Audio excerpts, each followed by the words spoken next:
त्याला सांगितलं लिंक पाठवली का? ठीक आहे आता लिंकच चालू केली आहे. चालू उपा टाकून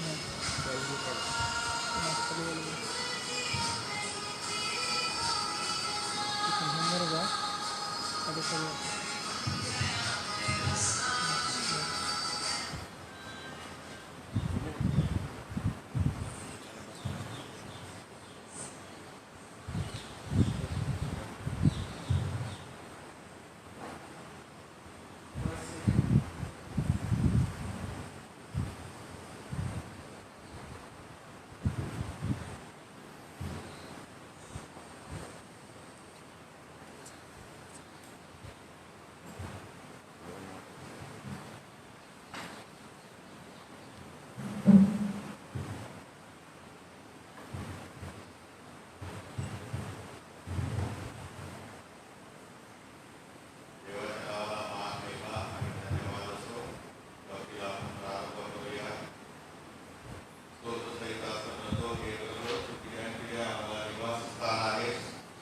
पर्वत उत्पन्न झाले त्यापूर्वी तो पृथ्वी व जग निर्माण केले त्यापूर्वी अनादी काळापासून अनंत काळापर्यंत तू देव आहेस. आपण प्रार्थना करूया.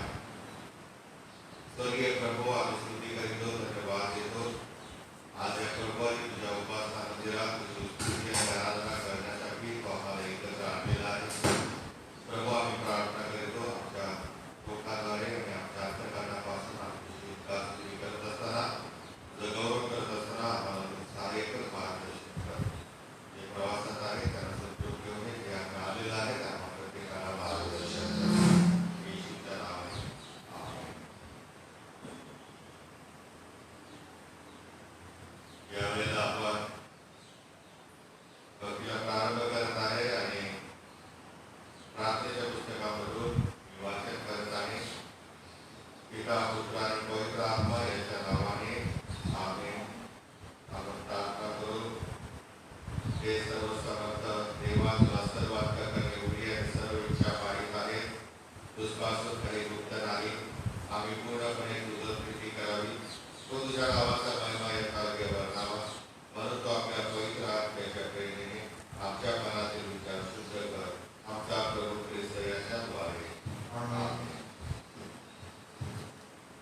शास्त्राचा सारांश.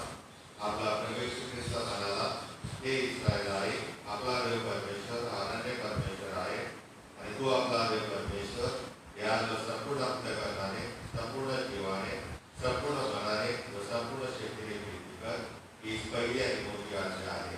हिच्यासारखी दुसरी एक आहे की तू आपल्या शेजाऱ्यावर स्वतःसारखी प्रीती कर. याहून दुसरी कोणतीही आज्ञा मोठी नाही. या दोन आज्ञावर सर्व नियमशास्त्र आणि संदेशांचे ग्रंथ अवलंबून आहे. हे प्रभू आम्हाला दया कर आणि आमच्या सर्व आज्ञा आमच्या अंतःकरणातली असे आम्ही तुला विनंती. यावेळेला आजच्या दिवसासाठी विश्राम प्रार्थना आहे. ते मी वाचत आहे.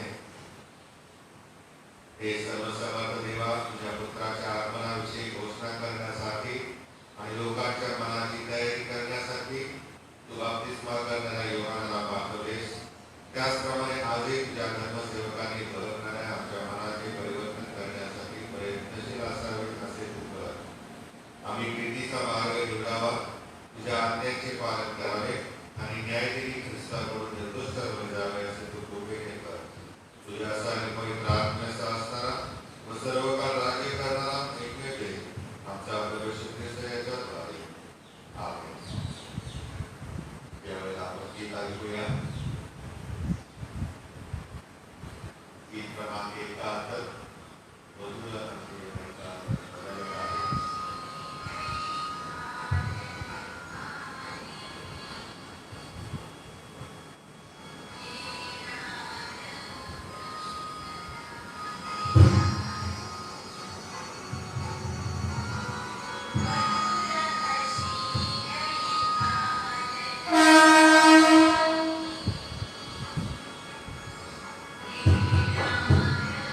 त्याची वचने व नियम ही आज्ञा केले होते. त्याने तुमच्या पूर्वजास काढले नाही का? तेव्हा त्यांनी वळून म्हटले, तुमचा आचार वगैरे त्याप्रमाणे आमचे करण्याचा श्रेयस परमेश्वराचा मानस होता. त्याप्रमाणे त्याने आमचे केले आहे. दुसरं शास्त्रपाठ नवीन करारातून घेण्यात आलेलं आहे. किंवा त्याला दुसरं पत्र 3रा अध्याय 14व्या वचनापासून 4थ्या अध्यायाच्या 5व्या वचनापर्यंत आपण ऐकणार आहोत. दुसरा शास्त्रपाठ दुसरे 3रा अध्याय आणि 14व्या वचनापासून 4थ्या अध्यायाच्या 5व्या वचनापर्यंत. तू ज्या गोष्टी शिकला त्याविषयी तुझी खात्री झाली तर रोज राहा. तर पुन्हापासून शिकलास हे आणि तुला पवित्र शास्त्राची माहिती बालपणापासून आहे हे तर ठाऊक आहे. ते ख्रिस्त येशूमध्ये तुझा विश्वास आहे काढण्यासाठी तुला न्याय करायला समर्थ आहे. प्रत्येक ईश्वरपरी शास्त्रे सद्बोध दोष दाखविणे सुधारणं तुझी शिक्षण याकरता उपयोगी आहे. त्याच्यापासून देवभक्त पूर्ण होतो. प्रत्येक चांगल्या कामात सज्ज होतो.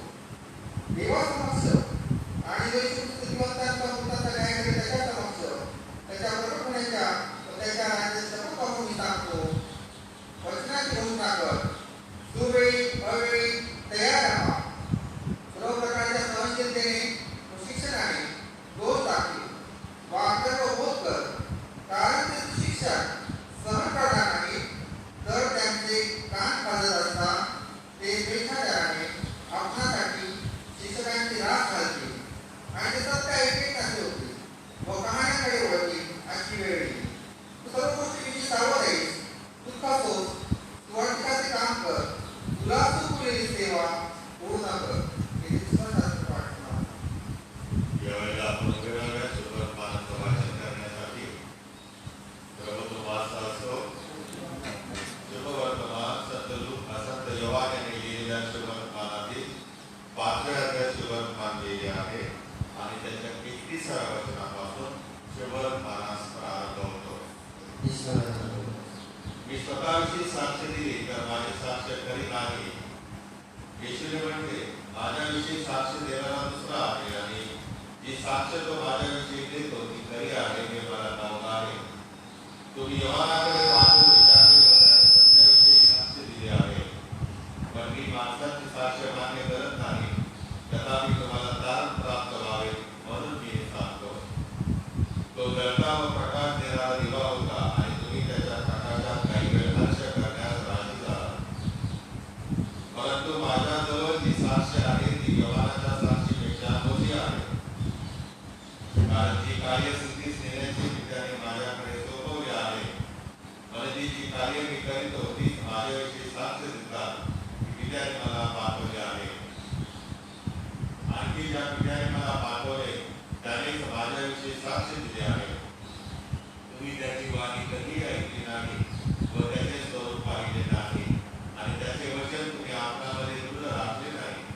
कारण ज्याला त्याने पाठवले त्याचे तुम्ही खरे मानत नाही. तुम्ही शास्त्र शोधून पाहता कारण त्यांच्याद्वारे तुम्हाला सार्वकालिक जीवन प्राप्त होईल असे तुम्हाला वाटते आणि तेच माझ्याविषयी साक्ष देणारे आहे. तरी जीवन प्राप्त व्हावे म्हणून माझ्याकडे येण्याची तुम्हाला इच्छा नाही. मी मनुष्यांकडून प्रशंसा करून घेत नाही, परंतु मी तुम्हाला ओळखले आहे की तुमच्यात काही देवाची प्रीती नाही. मी आपल्या पित्याच्या नावाने आलो आहे पण तुम्ही माझा स्वीकार करत नाही. दुसरा कोणी स्वतःच्या नावाने आला तर त्याचा तुम्ही स्वीकार करा.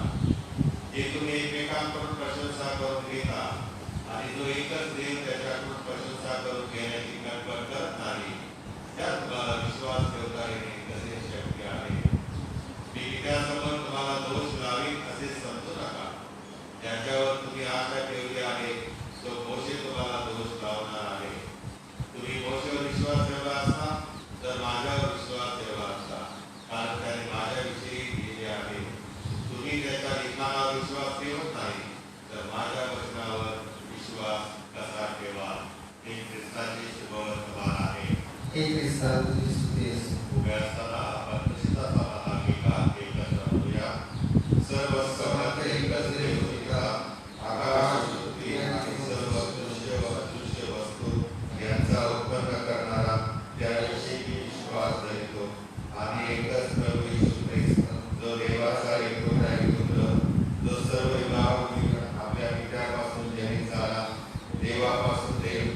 प्रकाशापासून प्रकाश, खऱ्या देवापासून खरा देव, जो जनित आहे कृत नाही, जो पित्याच्या तत्वाचा आहे, ज्याच्यावर अवघेच आहे, जो मनुष्यासाठी वाक्या धारणासाठी स्वर्गात उतरला आणि पवित्र आत्म्याच्या योगाने कुमारी मर्यादिसपासून देहधारी होऊन मनुष्य झाला आणि मध्यविराताच्या वेळेस आम्हासाठी ज्याला खुशी दिले, ज्याने दुःख भोगिले व ज्याला मुले, जो शास्त्रलेखाप्रमाणे तिसऱ्या दिवशी पुन्हा उठला आणि स्वर्गात चढला आणि पित्याच्या उजवीकडे बसला आहे आणि जो जिवंतांचा व मेलेल्यांचा न्याय करायला गौरवाने पुन्हा येणार आहे, त्याच्या राज्याचा अंत होणार नाही, त्याविषयी मी विश्वास करतो.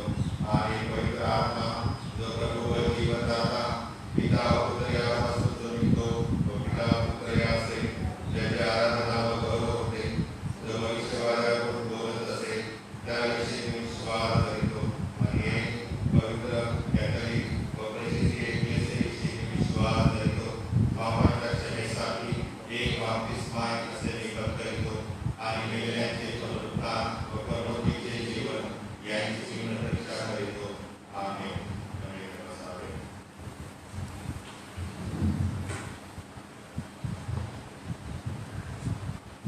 प्रभूच्या वचनाकडे आपण थोडा वेळ लक्ष देणार आहोत. एक पाहतो तुम्ही सवय नाही ना, त्यामुळे एकदम गुलमरल्यासारखं होतं.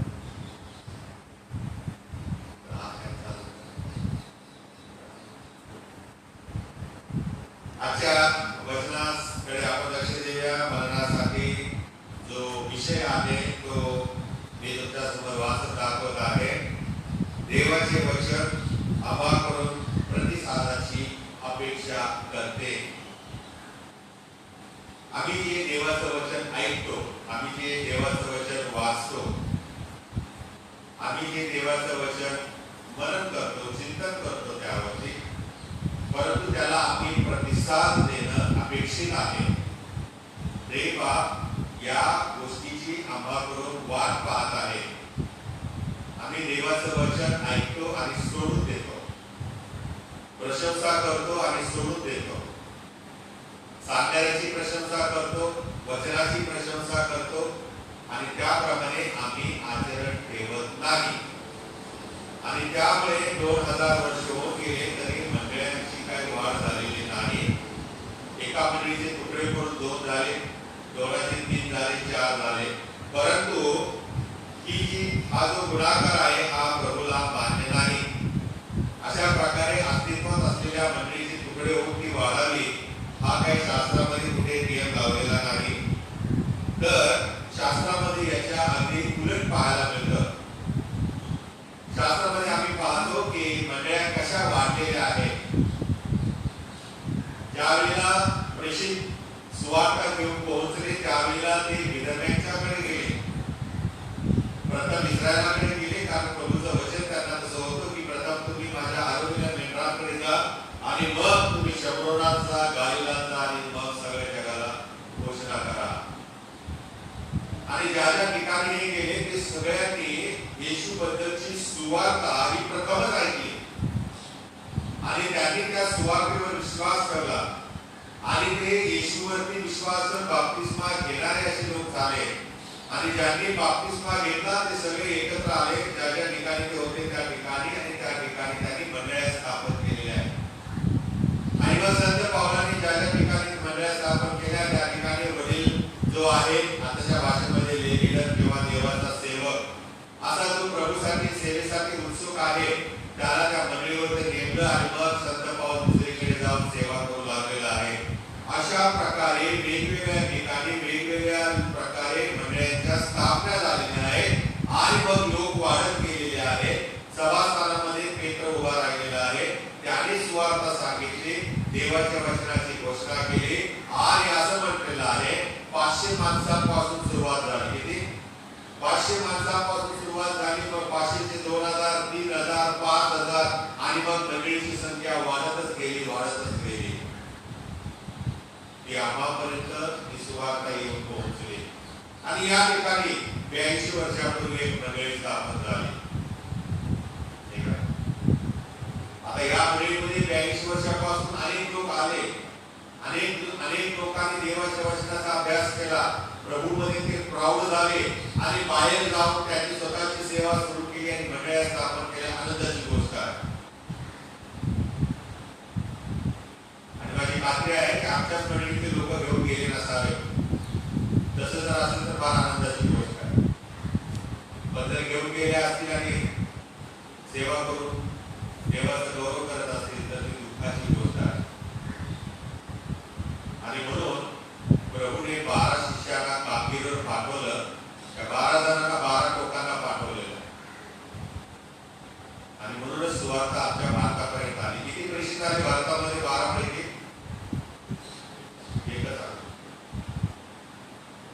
एकच आला आणि त्यांनी सुवार्ताचा प्रसार केलेला.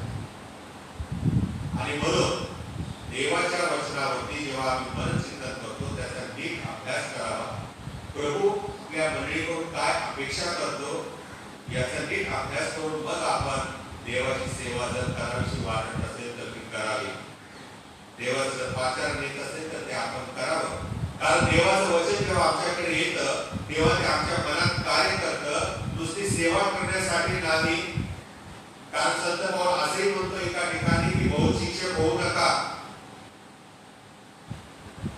कारण जर तुम्ही शिक्षक झाला तर तुमचा पहिला जो न्याय होईल तो फार कडक होईल. आजकाल हल्ली मला खूप असं पेव फुटलेलं दिसतं शिक्षकांचं, सेवकांचं, पालक वर्गाचं. आनंद आहे सेवा करतात, पण खरोखर तुम्हाला देवाने पाचारण केलं आहे का? देवाच्या वचनाप्रमाणे तुमची सेवा ही उभी आहे का? या सगळ्या गोष्टींचा आढावा प्रत्येकाने घ्यावा. देवाचं वचन आम्हाला या ठिकाणी ऐकायला मिळतं आणि त्यामधून आम्ही फक्त सेवाच करावी अशी प्रेरणा न मिळता त्याप्रमाणे आम्ही स्वतःचं जीवन ठेवावं हे देखील परमेश्वराचं वचन शिकवतं. आम्ही आमचे जुने स्वभाव काढावे, जुने चरित्र आम्ही बदलून टाकावं, जुने विचार बदलावे, नाही का? आमचे जुने लाईफस्टाईल आहे जे या जगाला अनुरूप अशी होती ती आम्ही बदलावी. देवाचं मूल म्हणून आम्ही वागावं, राहावं. या गोष्टी प्रभू आम्हाला त्याच्या वचनातून शिकवतो. आम्ही चुकत असू तर तो सुधारण्याची संधी आम्हाला वचनातून शिकवत असतो. आणि त्या शिकवत असताना आम्ही त्याला प्रतिसाद देतो का हे देवा पाहत आहे. योहान बाप्तिस्मा करणारा जो होता तो बाप्तिस्मा करत असताना पश्चातापाची घोषणाही करत होता. त्याचा उद्देश हाच होता की पश्चाताप करा, कारण स्वर्गाचं राज्य जवळ आलं आहे. कारण त्याच्या मागून जो राजा येणार होता येशू ख्रिस्त तो स्वर्गाचं राज्य स्थापन करण्यासाठी येणार होता. पण लोकांना ते कळलंच नाही. हे स्वर्गाचं राज्य म्हणजे काय किंवा त्याने येशू येणार आहे असं नावानिशी वगैरे काही सांगितलेलं नाही. पण तो एवढं मात्र म्हणाला की माझ्या मागून जो येत आहे त्याच्या वाहनाचे बंद सोडण्यासाठी मी पात्र नाही. हो प्रियानो, योहानाने पश्चातापाची घोषणा केली. योहानाने स्वर्गाच्या राज्याची घोषणा केली आणि मग तो बाप्तिस्मा देत होता. परंतु लोक योहानाच्याकडून बाप्तिस्मा घेण्यासाठी जास्त उत्सुक होते, परंतु त्याच्या शब्दांकडे त्यांनी दुर्लक्ष केलेलं आहे. आणि म्हणून नावापुरता बाप्तिस्मा घेण्याचा प्रकार आता चालू झाला असं नाहीये. येशू होता तेव्हापासून ही प्रथा चालू झालेली आहे. नावासाठी बाप्तिस्मा लोक घेऊ लागले. कारण त्या बाप्तिस्म्याला ख्रिस्ती शिकवणीमध्ये एक धार्मिक विधी म्हणून पाहण्यात येऊ लागलं. परंतु त्याच्या मागे जो उद्देश आहे तो उद्देश मात्र लोक विसरू लागले आणि विसरलेले आहे. आणि म्हणून बाप्तिस्मा घेतल्यानंतर लोकांचं जीवन बदललेलं दिसत नाही. त्याला कारण हेच आहे की बाप्तिस्म्याच्या अगोदर जे देवाचं वचन आमच्याकडे येतं त्या देवाच्या वचनाप्रमाणे आम्ही त्या शिकवणीप्रमाणे राहत नाही, त्याला प्रतिसाद देत नाही. योहानाला देवाचे वचन आलं, पाचारण झालं आणि त्याप्रमाणे त्याने सेवेला प्रारंभ केलेला आहे. येशू ख्रिस्ताला पाचारण झालं, देवाने त्याला या भूमीवरती पाठवलं आणि देवाची आज्ञा पाळून देवाच्या वचनाप्रमाणे राहून तो सेवा करू लागलेला आहे. आज देवाचं वचन तुमच्या माझ्याकडे येत आहे. आम्ही देवाच्या वचनाप्रमाणे राहतो काय? देवाच्या वचन आल्यानंतर त्याला प्रतिसाद आम्ही जो हवा तो देतो काय? याची परमेश्वर प्रभू येशू ख्रिस्त वाट पाहत आहे. आणि म्हणून त्या इस्रायली लोकांना, त्या यहूदी लोकांना येशू ख्रिस्त सांगत असताना तो त्यांच्या पूर्वजांची त्यांना आठवण करून देतो आणि असं म्हणतो की तुमच्या पूर्वजांकडे मी माझं वचन घेऊन संदेश त्यांना पाठवलं होतं. तुमच्याकडे जे पाळक येतात, सुवासिक येतात, त्यांना कमी समजू नका, कारण देवाने त्यांना पाठवलेलं आहे. आणि म्हणून आपल्यामध्ये ऑर्डिनेशन ज्याला म्हणतो, दीक्षा ज्याला म्हणतो, ती प्रियानो ही देवापासून आलेली आहे. त्यांच्या शब्दाकडे, त्यांच्या मुखातून येणाऱ्या शिकवणीकडे दुर्लक्ष करू नका. इस्रायल राष्ट्राने संदेश त्यांना आपल्यातलेच एक असं धरलं आणि ते जेव्हा ताकीद द्यायचे, सूचना द्यायचे, वॉर्निंग द्यायचे, पवित्र नियमशास्त्रातून शिकवण देत असत, त्यावेळेला त्याकडे त्यांचं लक्ष नसायचं. परंतु आम्हाला खायला कसं मिळेल, प्यायला कसं मिळेल, सुविधा कशा मिळतील, येथेचे आम्हाला भोजन कसे मिळेल, सुखसोयी कशा मिळतील, याच्या मागे ते लागले. आणि ज्या वेळेला या गोष्टी त्यांना मिळत नव्हत्या, त्यावेळेला त्यांनी त्यांचे नेते, संदेश त्यांच्यावरती त्यांनी टीका करायला प्रारंभ केलेला आहे. आणि मग विचार संदेश देवाची शिकवण जशी त्यांना मिळेल, देवाकडून तशी ते सांगत असे, त्यांची टीका घेऊन हे संदेश देवाकडे पुन्हा जात असे आणि मग देवाचा क्रोध त्या लोकांच्यावर येत असे. पवित्र शास्त्रामध्ये आता मी तुमच्यासमोर वाचलेलं आहे, योहानाचे सुवर्तमान 5 अध्यायामध्ये येशू त्यांना असं म्हणाला की तुमचे पूर्वज जे आहे त्या पूर्वजांकडे मी माझे संदेश पाठवले, परंतु त्यांनी त्यावर विश्वास ठेवला नाही. बाब तुमच्यासाठी वाचत आहे. कारण पित्याने ज्या एकाला तुमच्याकडे पाठवले त्याच्यावर तुम्ही विश्वास ठेवत नाही, म्हणून तुम्ही देवाचं वचन ऐकून त्याला प्रतिसाद देत नाही. साधी सोपी गोष्ट आहे प्रियानो, यामध्ये अवघड काहीच नाही. देवाच्या वचनाप्रमाणे आम्ही जर राहत नाही तर याचा अर्थ असा आहे की माझा येशूवर विश्वास नाही. म्हणायला आहे मी ख्रिश्चन आहे, मी ख्रिस्ती आहे, बोर्डिंग मध्ये वाढलो, माझे आई वडील सुवासिक होते वगैरे वगैरे, त्याचं माझ्या जीवनाशी काय संबंध आहे? देवाने त्यांना मी पाचारण केलं त्याप्रमाणे ते राहिली, सेवा केली, निघून गेले. माझं काय? त्यांचं क्रेडिट घेऊन मी स्वर्गात नाही जाऊ शकत. दुसऱ्या कोणाच्या तरी सेवेचं क्रेडिट घेऊन मी प्रभूकडे म्हणू शकत नाही की प्रभू माझे नातेवाईक किंवा माझे ओळखीचे लोक किंवा माझा मित्र सेवा करायचा, त्याच्याबरोबर मी पण करायचो, नाही चालत. जसं मी स्वतः जेवल्याशिवाय माझं पोट भरत नाही, तशा प्रकारे माझं तारण माझ्या कृत्यांच्यावरतीच अवलंबून आहे. माझं तारण हे माझं वैयक्तिक तारण आहे. माझ्या घरातल्यांचं तारण झालं म्हणजे माझं तारण झालं असं होणार नाही. माझी पापे मलाच कबूल करायची आहे, मलाच सुधारणा करायची आहे, मलाच देवाच्या वचन ऐकल्याप्रमाणे प्रतिसाद द्यायचा आहे. आणि प्रभू त्याची अपेक्षा आम्हा प्रत्येकाकडून करत आहे. आणि म्हणून आम्ही देवाचे वचन कितीतरी वेळा ऐकतो, पण त्यानुसार आम्ही वागायचं विसरतो. आणि 39व्या वचनामध्ये प्रभू ख्रिस्त आम्हाला हेच सांगत आहे, तुम्ही शास्त्रलेख शोधून पाहता, म्हणजे तुम्ही देवाच्या वचनाचा अभ्यास करता, कारण त्याच्याद्वारे तुम्हाला सार्वकालिक जीवन प्राप्त होईल असे तुम्हाला वाटते. आणि ते वचन जे तुम्ही वाचता ते माझ्याविषयी साक्ष देतं असं येशू म्हणत आहे. मग तुम्ही ज्याच्याविषयी ते वचन साक्ष देतं त्याच्यावर का विश्वास ठेवत नाही? कारण जर तुम्ही विश्वास ठेवला तर तुम्ही माझ्या आज्ञा पाळाल. आम्ही आजच करत आहे, विश्वास ठेवतो, पण आज्ञा पाळण्याचा प्रसंग येतो त्यावेळेला आम्ही पळ काढत असतो. आणि ही चुकीची गोष्ट आहे. न्यायाच्या दिवशी सगळं उघड केलं जाणार आहे, सगळं उघड होणार आहे. उघड्या पुस्तकासारखं त्यावेळेला आम्हाला पळवाटा मिळणार नाही. दुसरा शास्त्रपाठ जुन्या करारात घेतलेला आहे, जकर्याचं पुस्तक 1 अध्याय आणि पहिल्या 6 वचनामध्ये आम्ही असं वाचतो की परमेश्वराची इच्छा जी होती त्या काळामध्ये जुन्या करारामध्ये लोकांच्या संबंधाने, त्यावेळेला त्यांनी त्या योजना किंवा ती इच्छा संदेशांच्या द्वारे त्यांना समजून सांगितले, परंतु त्यांनी ते ऐकले नाही. 4थं वचन, त्यांनी ते ऐकलं नाही.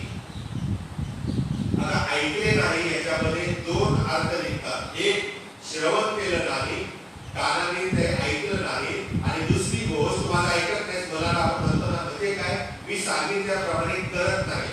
म्हणजे ऐकण्यामध्ये श्रवण करणे आणि कृती करणे या दोन गोष्टी दडलेल्या आहेत. आणि ज्या वेळेला जुन्या करारामध्ये यहूद्यांना परमेश्वराने संदेशाच्याद्वारे त्याची इच्छा कळवली, त्यावेळेला अनेकांनी त्याच्याकडे कान दिले नाही, अनेकांनी ऐकलं परंतु त्याच्याप्रमाणे ते वागले नाही. आणि म्हणून चर्चमध्ये येतो, देवाचं वचन ऐकतो, पण त्याप्रमाणे आम्ही वागत नाही. आणि येशू असं म्हणतो, न्यायाच्या दिवशी तुम्ही मला प्रभूजी तुझ्या नावाने आम्ही काय कमी कार्य केलं, काय पुस्तकं छापली दरवर्षी चर्चमध्ये, बघ त्याच्यामध्ये आम्ही काय काय काम केलंय. आणि प्रभू म्हणेल मी तुला ओळखत नाही. कोणी म्हणेल प्रभूजी मी तुझ्या नावाने उपदेश केले, आणि प्रभू म्हणेल मी तुला ओळखत नाही. कारण प्रभू असं म्हणाला, तुम्ही मला प्रभू प्रभू म्हणता, पण मी सांगतो ते तुम्ही का ऐकत नाही, मी सांगतो त्याप्रमाणे तुम्ही का वागत नाही. आणि म्हणून प्रियानो, आम्ही देवाचं वचन ऐकणे म्हणजे श्रवण करणे आणि आचरणामध्ये आणणं फार गरजेचं आहे, जे यहूद्यांनी इस्रायल राष्ट्राने केलेलं नाही. आणि मग पुढे असं म्हटलेलं आहे, परमेश्वराने त्याच्या संदेशाच्याद्वारे त्याच्या लोकांना काय सांगितलं होतं. शास्त्रामध्ये आम्ही वाचतो, वाईट वर्तणूक बदलावी आणि वाईट गोष्टी करण्याचे टाळावे. आता यामध्ये वाईट वर्तणूक बदलावी म्हणजे वर्तणूक बदलावी याचा अर्थ जिथून ती सुरुवात होते ते विचार आमचे बदलले पाहिजे. वाईट विचार जे आमच्या मनामध्ये येतात ते बदलावेत. आणि पुढे असं म्हटलेलं, वाईट गोष्टी ज्या आम्ही करतो म्हणजे शरीर त्याच्यामध्ये इन्व्हॉल्व असतं. जे विचार आम्ही करतो त्याप्रमाणे या शरीराला प्रेरणा मिळते आणि वाईट गोष्टी आमच्याकडून घडतात. आणि म्हणून आमचे विचार बदलले पाहिजे, आमची कृती जी वाईट आहे ती बदलली पाहिजे, असं परमेश्वर आपल्या वचनामध्ये म्हणत आहे. मन बदलणे, विचार बदलणे, स्वभाव बदलणे, व्यसन बदलणे, सवयी बदलणे, या सगळ्या गोष्टी प्रियामात बदलायला हव्या, त्या वाईट आहेत. कारण या वाईट ज्या गोष्टी आहेत त्या वाईट गोष्टी करायला आमच्या शरीराला उत्साह देतात, उत्तेजन देतात, प्रेरणा देत असतात, आणि मग आमच्या शरीराच्या द्वारे पाप घडतं. आणि म्हणून याकोबाच्या पत्रात पहिल्या अध्यायात असं लिहिलेलं आहे की वासना गर्भवती होते. वासना विचार जे वाईट विचार आहेत ते वाढायला गर्भवती होते म्हणजे वाढायला लागतात. वासना गर्भवती होते आणि मग ती पापाला जन्म देते. म्हणून आम्ही वाईट विचार जे मनात येतात, कशाविषयी असो, कोणाविषयी असो, ते आम्ही बदलायला हवे. जर आम्ही चांगलं केलं, जर आम्ही चांगले विचार केले, तर आम्ही चांगल्या कृती आमच्याद्वारे प्रभू करणार आहे. आणि म्हणून प्रियानो, प्रभू या ठिकाणी आम्हाला त्या लोकांना पण संधी दिली, आज तो आम्हालाही संधी देत आहे. पूर्वी मोशेचं नियमशास्त्र होतं आणि त्याच्यावर त्या लोकांनी विश्वास ठेवला नाही. आज आमच्याकडे नियमशास्त्र आहे, आम्ही यावर विश्वास ठेवला आहे का? आम्ही यामध्ये शिकवण दिली त्याप्रमाणे वागत आहोत का? बसू नका, देवाचा उपास व्हायचा नाही. मनुष्य जे पेरेल त्याचीच तो कापणी करेल. सरळ सरळ नियम आहे.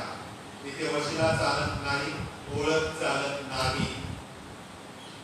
आणि म्हणून प्रियानो, आम्ही परमेश्वर या जगामध्ये जगत असताना प्रभूने जे आम्हाला आयुष्य दिलेलं आहे त्या आयुष्यामध्ये आम्ही विचार चांगले ठेवावे, चांगल्या कृती कराव्यात, असं प्रभू आम्हाला शिकवतो.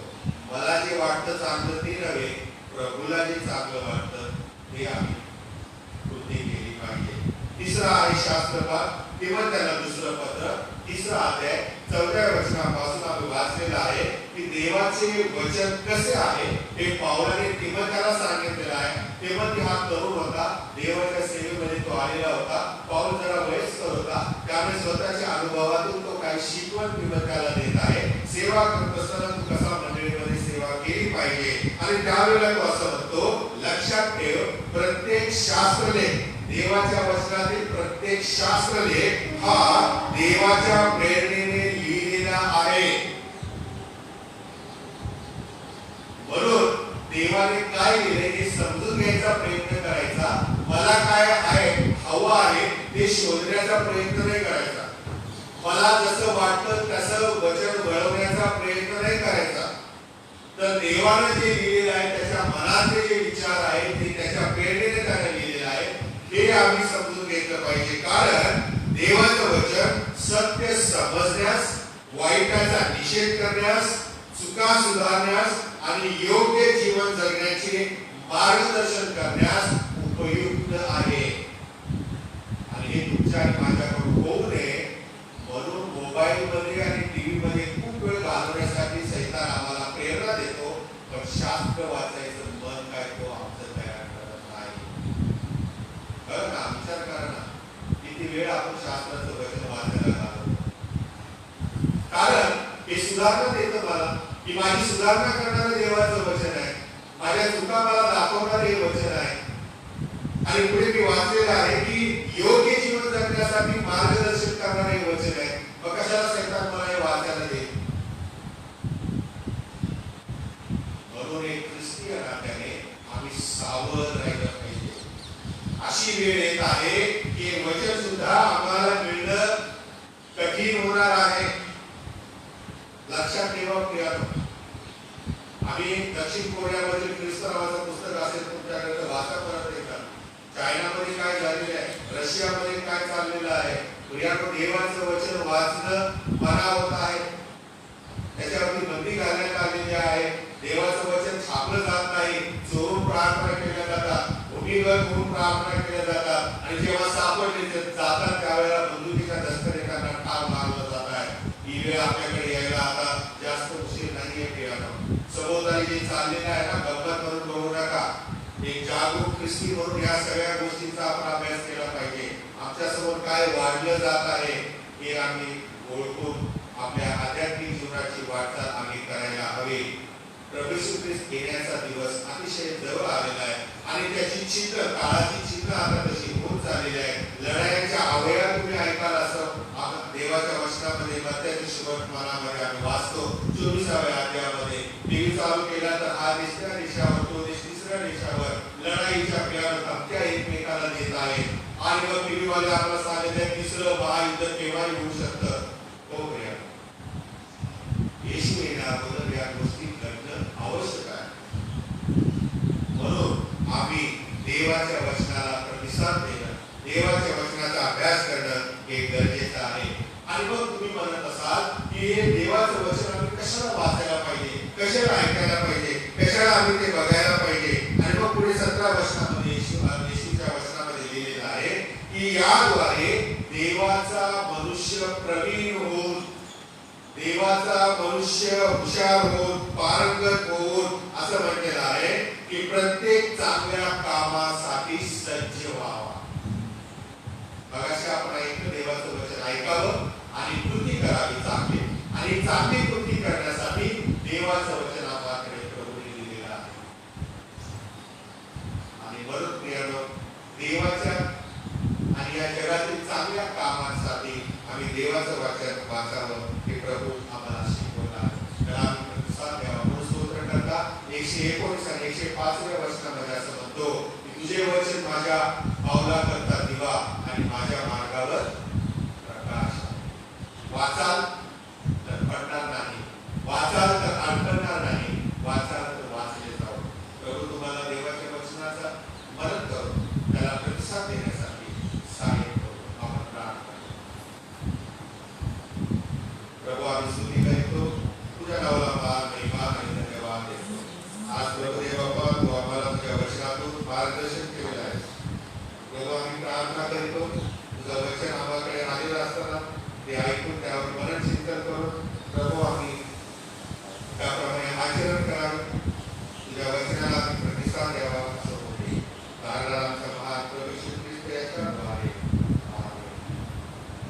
मंडळी करता ज्या सूचना आहेत त्या मी तुम्हाला वाचून दाखवत आहे. 2 विवाह घोषणा आहेत. शेषान भाविक गावंडे हे अविवाहित असून सेंट क्रिस्टोफर चर्च सीएनआय कल्याण या ख्रिस्त मंडळीचे सभासद आहेत. तसेच मारिया विल्सन लवई हे अविवाहित असून होली क्रॉस चर्च सीएनआय उमरपाडी कायकळा या ख्रिस्त मंडळीचे सभासद आहेत. या दोघांच्या विवाहाची मी सूचना देत आहे. याबाबत जर कोणाला काही कायदेशीर हरकत घ्यायची असेल तर त्यांनी तसे बालकांना लेखी कळवावे. गाजवण्याची ही तिसरी वेळ आहे. आपण शेषान आणि मारिया यांच्यासाठी प्रार्थना करूया. हे परमेश्वरा, आमच्या स्वर्गीय देवबापा, शेषान रॉबिन गावडे आणि मारिया विल्सन लवे या दोघांना तो आशीर्वाद दे. विवाहाच्या पवित्र संस्कारासाठी त्यांच्या मनाची तयारी कर. त्यांना आयुष्यभर तुझे मार्गदर्शन लाभू दे. आपला प्रवेश ख्रिस्त याच्या द्वारे. आमेन. दुसरी सूचना आहे विवाह संबंधी. सुरेश सर्वे कांबळे एक नवविवाहित असून सेंट क्रिस्टोफर चर्च सीएनआय कल्याण या ख्रिस्त मंडळीचे सभासद आहेत. तसेच कोमल प्रदीप कंक एक नवविवाहित असून सेंट क्रिस्टोफर चर्च सीएनआय कल्याण या ख्रिस्त मंडळीचे सभासद आहेत. या दोघांच्या विवाहाची मी सूचना देत आहे. याबाबत जर कोणाला काही कायदेशीर हरकत घ्यायची असेल तर त्यांनी तसे पालकांना लेखी कळवावे. गाजवण्याची ही दुसरी वेळ आहे. यावेळेला आपण सुरेश आणि कोमल यांच्यासाठी प्रार्थना करूया. हे परमेश्वरा, आमच्या स्वर्गीय देवबापा, सुरेश सर्वे कांबळे आणि कोमल प्रदीप या दोघांना तो आशीर्वाद दे. विवाहाच्या पवित्र संस्कारासाठी त्यांच्या मनाची तयारी कर. त्यांना आयुष्यभर तुझे मार्गदर्शन लाभू दे. आमचा प्रभू येशू ख्रिस्त याच्या द्वारे. आमेन. आपल्यामध्ये बरेच लोक आजारी आहेत, त्यांच्यासाठी प्रार्थना करणार आहोत. शीला आणि सर्वे कांबळे सुरेशचे आई वडील दोघांनाही ऍडमिट केलेलं आहे. दोघे आजारी आहेत, त्यांच्यासाठी आपण प्रार्थना करू. ग्रेस पनीकर सिस्टर आहेत, आपल्या चर्च सभासद, ते पण आजारी आहेत, त्यांनाही ऍडमिट केलेलं आहे. त्यांच्यासाठी पण आपल्या प्रार्थनेमध्ये आपण ठेवूया.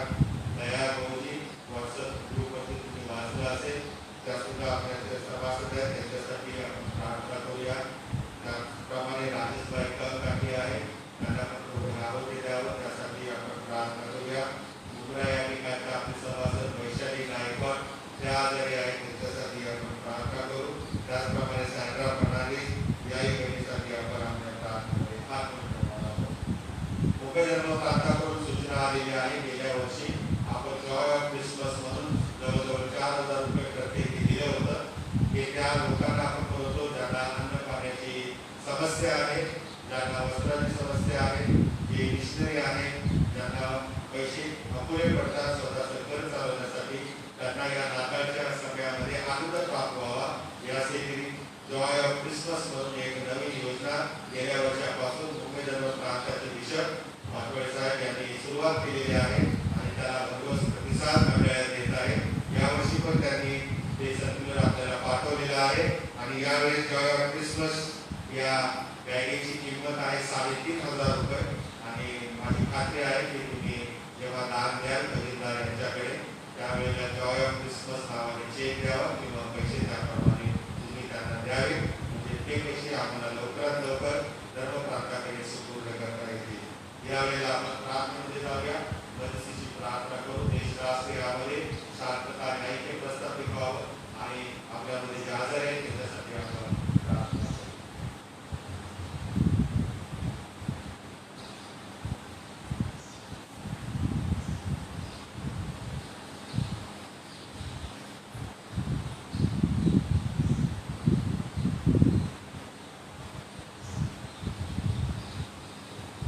हे समर्थेश्वर रोगांसाठी प्रार्थना विनंत्या मध्यस्थी करावी असे तो माशी केले आहे. आम्ही प्रार्थना करतो तेव्हा तोही प्रसन्न होऊन आपल्या हातात केला सत्याच्या ऐक्याच्या वेगात्मतेच्या आत्म्याने सदैव प्रेरणारे असावे म्हणून हे जगचालका जे जे पूर्ण आपकरिता त्या सर्वांनी तुझ्या बोलवण्याच्या सत्याशी सहमत असावे आणि ऐक्य वैश्वची स्थितीत राहावे म्हणून तुला हे ईश्वरी बापा यांना विशेष सेवक आपले मॉडरेटर त्याचप्रमाणे आपले बिशप त्याचप्रमाणे आचार्य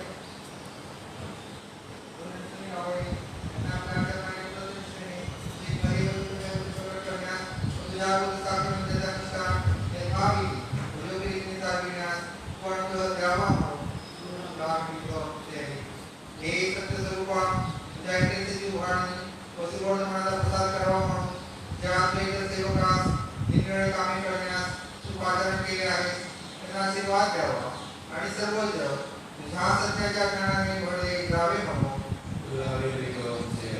हे जगप्रकाशा तुझ्या लोकात विशेषतः जो भक्तगणित आहे त्याला विनंत करणारे अयोग्य भक्तिभावाने तुझे पवित्र वचन स्वीकारण्यास आणि तुझी सेवा खरेपणाने पवित्रतेने धार्मिकतेने आयुष्यभर करण्यास तो आपला दिव्य अनुग्रह द्यावा म्हणून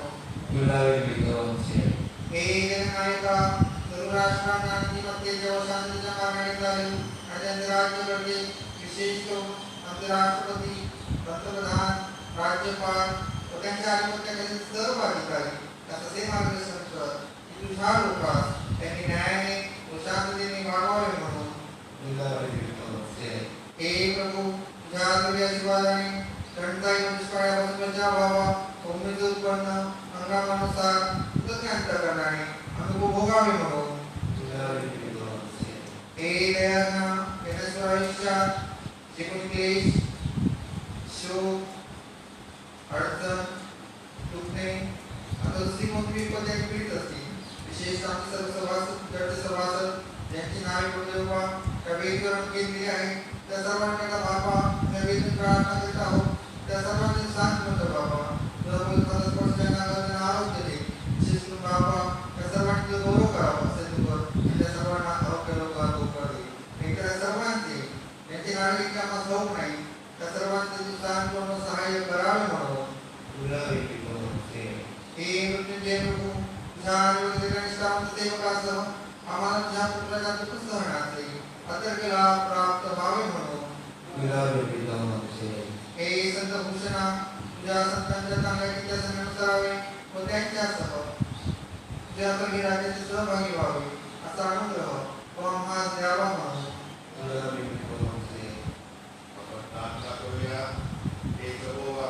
धन्यवाद देतो यासाठी की प्रभू तू आम्हाला जीवन दिलेले आहे आणि जीवनामध्ये प्रभू देवा आणि पुस्तकाला सापडता प्रत्येक वेळेला प्रभू तू आम्हाला संधी असतो आणि प्रभू ही सनिधीचा हा पवित्र आशीर्वाद प्रभू आमच्या मंडळीतील आणि प्रभू देव बाप्पा आमचे प्रियजन जे आजारी आहेत त्यांच्यावरती असू दे विशेष करून शिलास व सर्व कापे ग्रेस पन्नीकर दया गौजी राजेश गायकर वैशाली गायकवाड सांड्रा फर्नांडिस आणि प्रभू इतर सर्व तुझे लोक यांची नावं आम्हाला नाही परंतु प्रभू आजारी आहे त्यांच्यासाठी प्रभू आज या वेदीवर आम्ही प्रार्थना करत आहे या मंदिरामधून तुझ्याकडे आम्ही विनंती पाठवत आहोत की प्रभू या सर्वांना तू आपल्या रक्ताला हाताचा स्पर्श कर त्यांना प्रभू तू आरोग्य दे त्यांच्या शरीरातील सर्व आजार प्रभू तू काढून टाक तुझी कृपा त्यांच्यावरती असू दे त्यांना तू उत्तम प्रभू दे बाप्पा आणि प्रभू त्यांना ते यासाठी की त्यांनी तुझी साक्षी सांगावी येशू तुझ्याच नावात मी प्रार्थना तुझ्या पवित्र सिंहासनासमोर मागत आहे म्हणून तो आहे आमेन. हे बाप्पा तुझे राज्य लवकर येऊ दे आणि असे कर की आम्ही तुझ्या सर्व सेवकांनी तुझ्या पवित्र आत्मेच्या सनातन सहभागी माणसांचे जीवन पाहावे आणि तुझा पुत्र येशू ख्रिस्त आमचा एकच मध्यस्थ व कैवारी याचे गौरव आणि प्रताप प्रदान होईल तेव्हा त्याला आनंदाने पाहावे आमेन.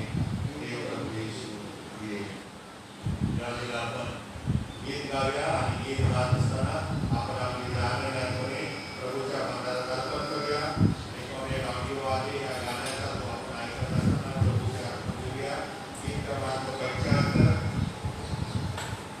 ऐकावा आणि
ही धर्मदाने व जी अर्पणे आणि स्वनाकाराचे डबे जे परमेश्वर पित्या आम्ही स्वतः तुझ्या गौरवासाठी आणि सेवेसाठी अर्पण करत आहोत, जे तुझ्या पवित्र मेघावर आम्ही सहजते सादर करीत आहोत, त्यासहित आम्ही आपल्याला अर्पण तुझ्या सेवेकरिता तुझं प्रताप ईश्वराला सादर करीतो, त्यांचा तू स्वीकार कर असे आम्ही तुला विनवितो. येशू ख्रिस्त आमचा प्रभू याच्याद्वारे आमेन.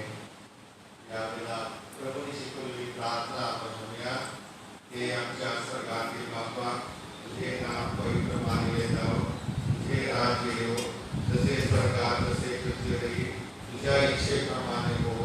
आमची प्रतिदिवसाची भाकर आम्हाला दे, आणि जसे आम्ही आपल्या अपराधांची क्षमा करतो तशी तू आमच्या अपराधांची क्षमा कर, आणि आम्हाला परीक्षेत आणू नको, तर आम्हाला वाईटापासून सोडव, कारण हे राज्य, सामर्थ्य आणि महिमा ही सर्व काळ तुझीच आहे. आमेन. यावेळेला आपण आशीर्वाद घेऊ. सर्व बुद्धी सामर्थ्याच्या पलीकडे असलेली देवाने दिलेली शांती तुमची अंतःकरणाला म्हणे. देवाच्या आणि त्याचा पुत्र येशू ख्रिस्त आपला प्रभू याच्या ज्ञानात प्रीतीत राखो, आणि सर्व समर्थ देव पिता पुत्र आणि पवित्र आत्म्याचा आशीर्वाद तुम्हावर असो. आमेन. प्रभू प्रेम करण्यास व त्याची सेवा करण्यास शांतीने जा. ख्रिस्ताच्या नावाने आमेन. यावेळेला आपण उभे राहू आणि सुवर्ण देवाने